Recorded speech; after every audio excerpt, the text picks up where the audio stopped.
యువకులు వస్తున్నారు కాబట్టి నేను మళ్ళీ చెప్పాల్సినటువంటి ఆవశ్యకత ఎంతైనా ఉంది. ఎందుకంటే ఇది చాలామందికి స్ఫూర్తినిచ్చే ఒక అంశం.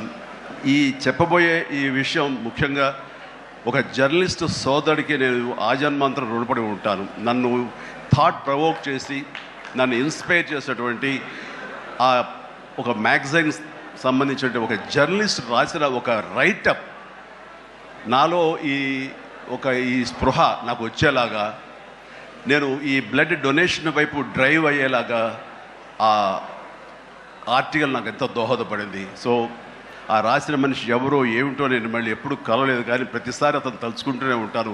ఈ సందర్భం కూడా అతనికి నా హృదయపూర్వక ధన్యవాదాలు తెలియజేస్తాను ఆ జర్నలిస్ట్ సోదరుడికి. ఎందుకంటే మా అందరికీ సేవ చేయాలని ఉంటుంది, కానీ ఎలా చేయాలో తెలియనటువంటి ఒక డోలాయమాన పరిస్థితితో లేదా తొయ్యుకో ఉన్నప్పుడు మీలాంటి వాళ్ళు మాకు ఆ స్ఫూర్తినిచ్చి మాకు డ్రైవ్ చేస్తే కనుక నిజంగా అది పెద్ద మీరు సహాయం చేసినట్లు. అలాగా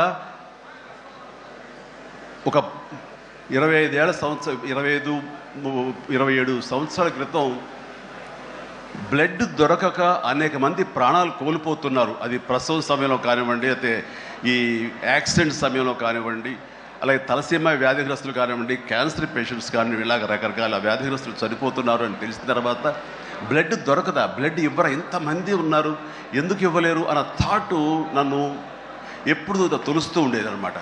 సో మన ఫ్యాన్స్ని మనం వేరే వాటికి డ్రైవ్ చేసే కంటే వేరేగా వాళ్ళని వాడుకుంటూ మన కీర్తి మరింత పైకి ఎదిగేలాగా వాడుకునే కంటే వాళ్ళని ఈ బ్లడ్ డొనేషన్ వైపు మనం మళ్లించగలిగితే కనుక వాళ్ళు అత్యంత శక్తివంతమైన మనుషుల్ని సామాజిక సేవ వైపు మనం డ్రైవ్ చేయగలిగితే, వాళ్ళని ఛానలైజ్ చేయగలిగితే కనుక ఆ కన్న తల్లిదండ్రులు కానీ, ఆ సొసైటీలో ఉన్నటువంటి ఇతర వ్యక్తులు కానీ, ఆ సమాజంలో వాళ్ళు కానీ వాళ్ళ పట్ల ఉన్న దురభిప్రాయాలన్నీ పోగొట్టుకుని మంచి అభిప్రాయం ఏర్పడుతుంది కదా, వాళ్ళకి అల్లని సంతృప్తి వస్తుంది కదా.